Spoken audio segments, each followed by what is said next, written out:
Olá pessoal, sejam todos bem-vindos ao canal Descomplicando Engenharia. Para quem ainda não me conhece, eu sou a Suelen, sou engenheira civil.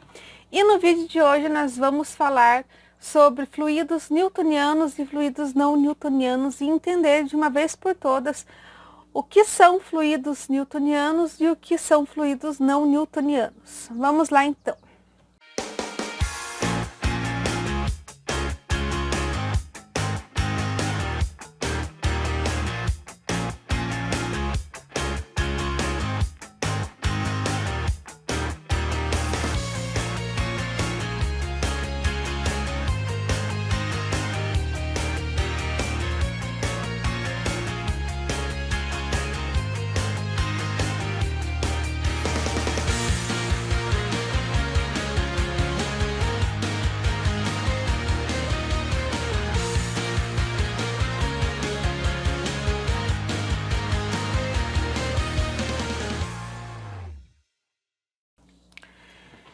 Então, o fluido newtoniano, ele é um fluido que a viscosidade dele não vai ser alterada por forças de cisalhamento, tensões ou qualquer outro tipo de movimento que seja aplicado nesse fluido. A viscosidade ele vai continuar a mesma, não varia.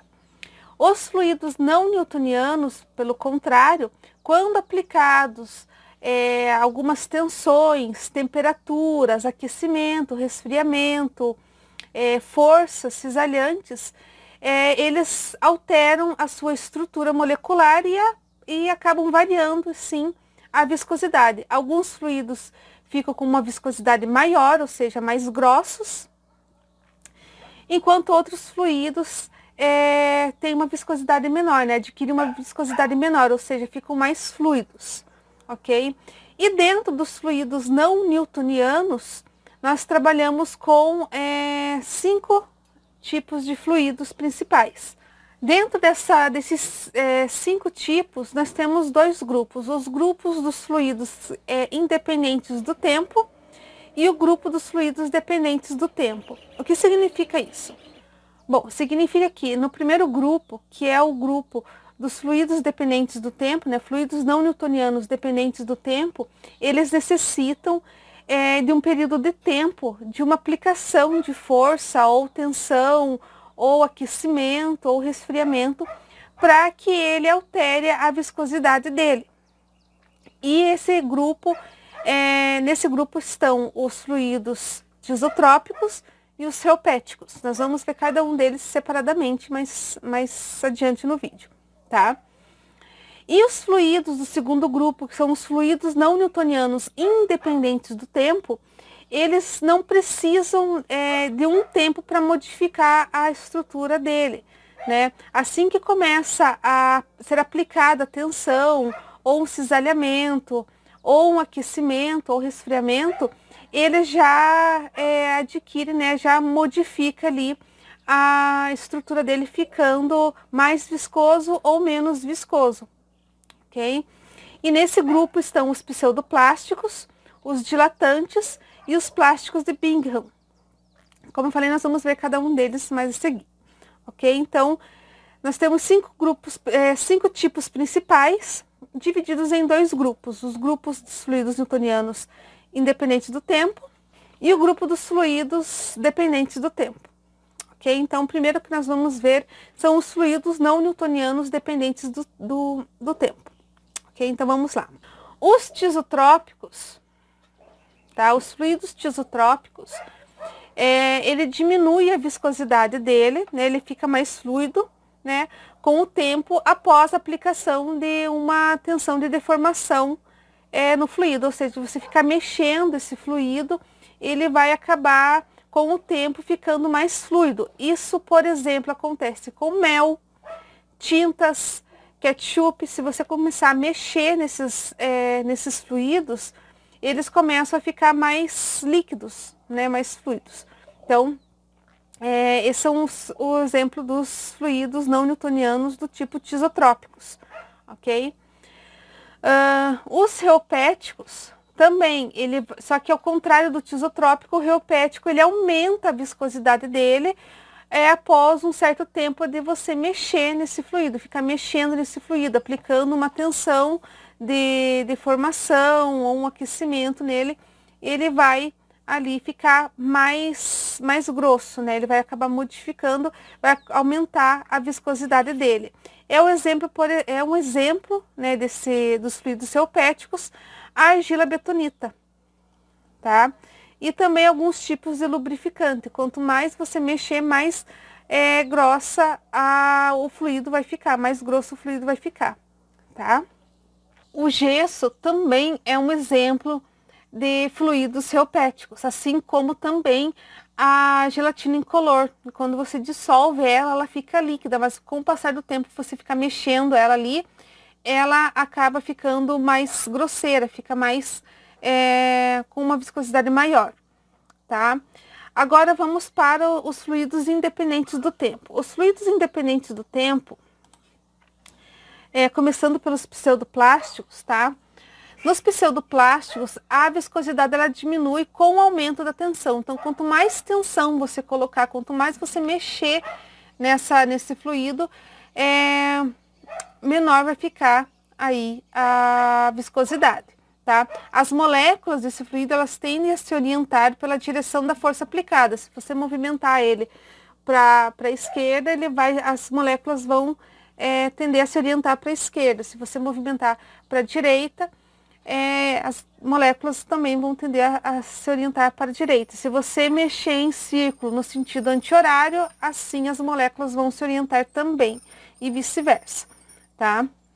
Então, um exemplo é polpa de frutas, o álcool gel, a areia movediça, a argamassa, né? A argamassa é um exemplo clássico de pseudoplástico, né? Se você mexer na argamassa ali, você vai ver que ela tende a se orientar para onde você mexer.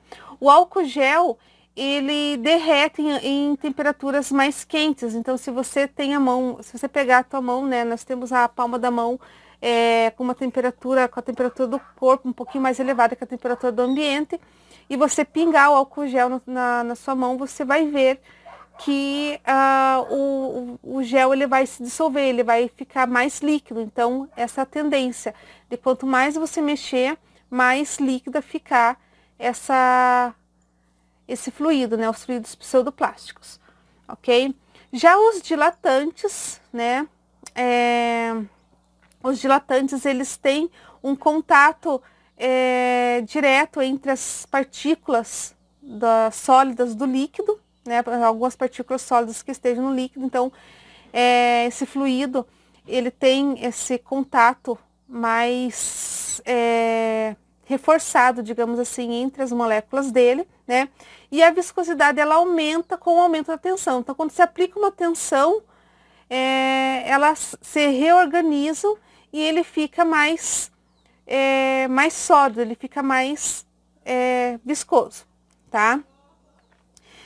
Os fluidos dilatantes, eles têm uma característica particular de se comportar tanto quanto líquido quanto sólidos. Um exemplo é a mistura de amido de milho e água, né? Nas proporções corretas, ele se comporta como líquido, mas quando você aplica uma força tangencial ou uma tensão, né, nesse fluido, ele se torna sólido, né? Se você fazer força para pegar esse fluido, você consegue segurar ele, mas na hora que você fecha a mão, ele escorre, né? Então, ele se comporta tanto quanto líquido quanto sólido, tá? Então, essa é uma característica dos fluidos dilatantes, ok? Bom, os plásticos de Bingham, ele tem também uma característica particular dele, né? Para que exista, né, essa deformação, né, que ele modifique a viscosidade dele, é necessário que ocorra ali uma secagem, né? Ou seja, ele entrar em contato com o ar e ficar em contato com o ar por muito tempo, né? Então, essa característica, ela tem a característica de uma tensão, né, natural no fluido. Um dos exemplos é, por exemplo, maionese, pasta de dentes, massa de modelar, que ficam expostos ao ar, né? Sofre essa secagem, né? a pasta de dente, ela cria uma película, né, externa, né, ficando seca na parte externa e por dentro ela ainda continua a pasta, então, ou seja, ela se torna um sólido. A maionese também, se você deixar aberta, ela vai criar uma crosta, né, ela vai criar ali uma película e vai acabar endurecendo, enquanto que no interior dela ela ainda continua a maionese líquida. E a massa de modelar também, né? A massa de modelar, quando você quer que ela fique mais fluida, você começa a mexer nela e de repente ela fica maleável de novo. Se você deixa ela sem uma tensão, sem fazer tensão nesse fluido, né? Ela acaba endurecendo também, assim como a pasta de dente e a maionese, tá? Existe uma sexta classificação, que são os viscoelásticos, os fluidos viscoelásticos. Esses fluidos, eles se comportam tanto quanto... Ele é quase parecido com os dilatantes, né? Os dilatantes, eles se comportam como fluidos e sólidos caso você faça uma tensão neles. Os viscoelásticos, não. Os viscoelásticos, você... visualmente você tem ele como um sólido, mas ele também tem um comportamento fluido, que é o exemplo das gelatinas e dos queijos, né? Eles são sólidos, mas a partir do momento que você aplica uma tensão neles, eles acabam ficando mais fluidos. A gelatina acaba derretendo, o queijo também, né? Aplicando uma temperatura aí nos queijos, eles acabam derretendo. Então, esses são os viscoelásticos, né? Ao contrário dos dilatantes, que viram sólidos quando aplicar uma tensão, os viscoelásticos viram fluidos quando você aplica a tensão, né? Entendo quando eu falo assim, aplicar uma tensão pode ser uma tensão de você ficar mexendo no fluido, ou você fazer a tensão de corte nesse fluido, que são os cisalhantes. Pode ser também pressões, tá? Aplicar uma pressão no fluido, ou aplicar uma temperatura ou um resfriamento. Então, tudo isso modifica a viscosidade do fluido, tá? E já que nós estamos falando dos fluidos não newtonianos, né? Todos esses são fluidos não newtonianos, né? Vamos dar exemplos aqui também de fluidos newtonianos que não alteram a viscosidade. Você pode esquentar, você pode resfriar eles, você pode aplicar tensões de cisalhamento ou outras tensões como pressão, e eles vão permanecer com a mesma viscosidade, tá? Então, alguns exemplos de fluidos newtonianos.